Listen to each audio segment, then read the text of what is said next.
what's important to them, what they believe, and serve a power that they haven't seen. Give up their life, all the things that they have and do and believe, and giving your time to the Most High.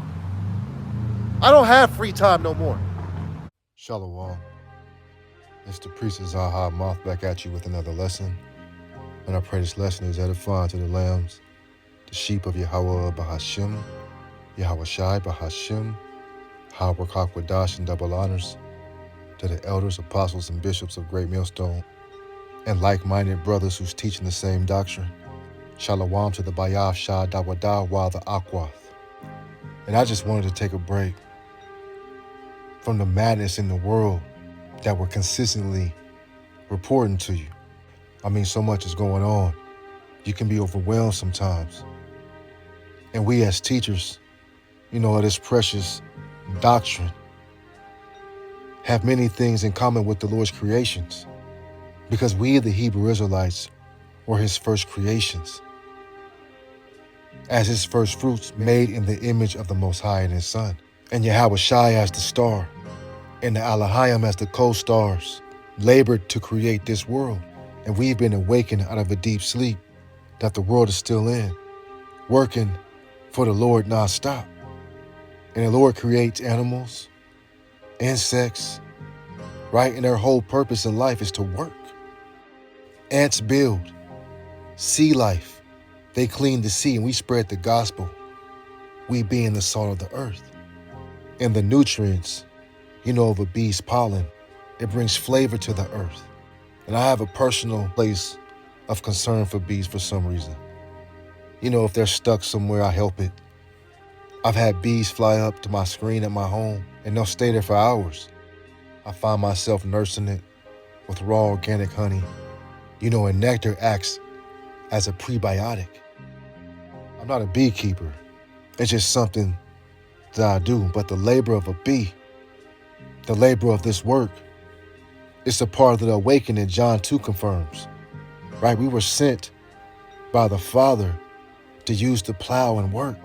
You're following the works of the King of all kings, right? This is 2 Timothy 2:6. The husbandman that laboreth must be first partaker of the fruits, right? So YAHAWASHI is the first fruit.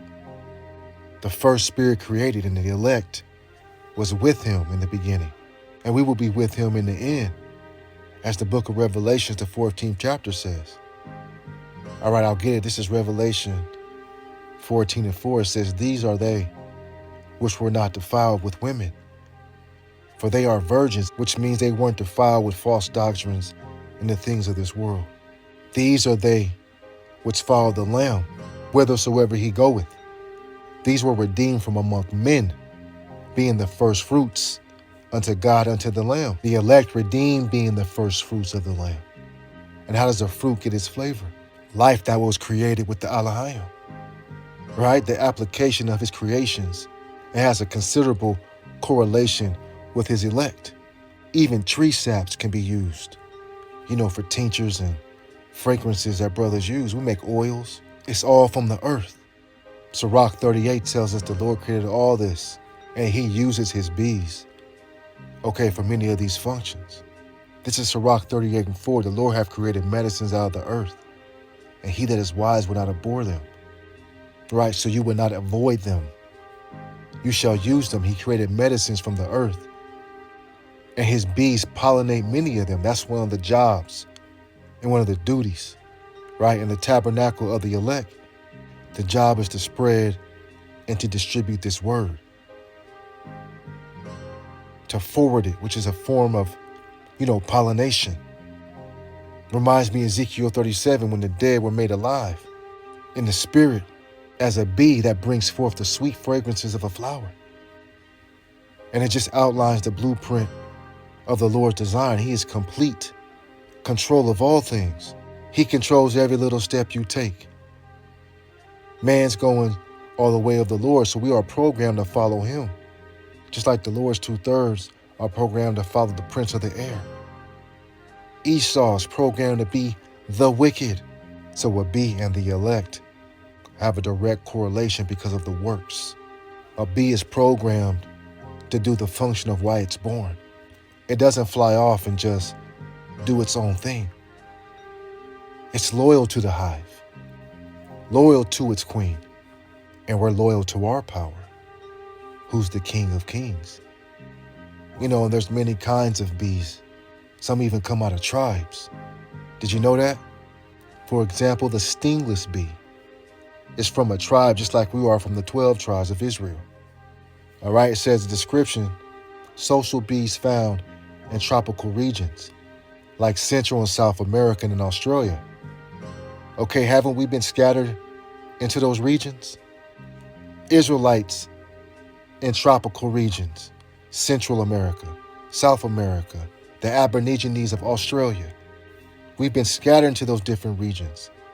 And being that this particular bee is stingless, it does the function that the Lord designed it to do, but it's basically harmless. Well, we as his servants, the prophets, priests, teachers and brothers, we have been sent to perform his will in all his works, and we're compelled to be harmless as well. Let's get the scripture in Matthew the 10th chapter. This is Matthew 10 and 16. Behold, I send you forth as sheep in the midst of wolves. Be ye therefore wise as serpents and harmless as doves. We are sheep in the midst of wolves, wise in knowledge and wisdom, but harmless. Because we're not in Jeremiah 16 yet. We're still fishers, not hunters. We're here to feed and nurture the sheep, providing spiritual food that the spirit can dine on daily by the way of this word. Man can't live by bread alone. And a bee, it plays a critical role in pollinating crops to produce the many foods we all eat. I believe about 1/3 of global food production, it relies on the bees' pollinators. So it's small, but it's powerful. David was small, but he had the spirit and power of the Most High, while YAHAWASHI to knock down a giant. These bees are beneficial to the ecosystem when you think about the resources and nutrients it provides for us, the natural things that we need, because through its pollination of flowers and fruits, nature runs its course. This is Sirach 11 and 3. The bee is little amongst such as fly, but her fruit is the chief of sweet things. If you can pick up what that's putting down, the works of the bee, the abundance of fruits it can pollinate. Flowers and trees have been manifested through its works, and the man of the Lord is invested in the works of the Father. His word has manifested in us, and we blow the trumpet of truth, right? This is a spiritual lesson showing you what and how the Most High works. Remember that HALALYAM created the garden in its perfection with YAHAWASHI. And the elect right now, today, are on a mission. And the Most High guides their steps. They cannot even be deceived, as the book Matthew, the 24th chapter reads. So like a bee, we've been set up to serve, to labor, to work in this office. We're the Lord's worker bees. We preach his words that's likened to honey, flowing like our bellies, flowing with living waters. Let's get Psalms 119. This is Psalms 119, 103. How sweet are thy words unto my taste. Yes, sweeter than honey to my mouth. And this is how we were awakened. We were told to eat the whole roll. It was going to be sweet at first. But knowing that we are at the end of this thing, it's like sweet honey in our mouth, that we have this word. Aren't we from the land of milk and honey, full of resources and life? The earth is going to rejoice when the righteous are back in authority. This is Ezekiel 20 and 15. Yet also I lifted up my hand unto them in the wilderness, that I would not bring them into the land which I have given them, flowing with milk and honey, which is the glory of all lands, flowing with milk and honey. Right? And honey has been a delicacy for Israel. John the Baptist, he ate locusts and wild honey in the wilderness. So the honeybee, to many, that's very common. It works in colonies. And that shows the continuity because we work in camps. Okay, spiritual again, if you can compare and contrast. Nature, life, and his chosen is working in conjunction to keep his earth in some type of order. And the wicked want to kill off bees.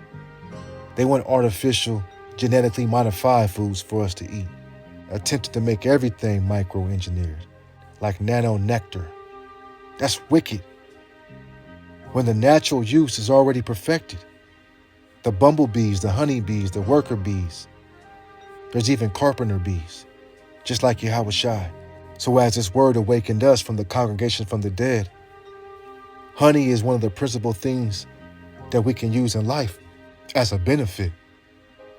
Sirach 39:26 says the principal things for the whole use of a man's life are water, fire, iron, and salt, flour of wheat, honey, milk, and the blood of the grape, and oil and clothing. These are the things that all a man needs. In the earth, it provides on its own. It replenishes itself, but it's being destroyed by Esau Edom. The bee itself, one of the main duties of this creature, okay, is pollination. So bees are vital pollinators, supporting 80% or 85%, I believe, of the global food crops and wild plants. And now it's endangered, again, by these same wicked people. But now it's endangered. And we're endangered. But everlasting rule is up next. The labor and the works and the belief, and the faith is a gift that's going to follow us. You're going to have a memorial for your dedication and servitude to the Lord, right? Let's get this and I'll close.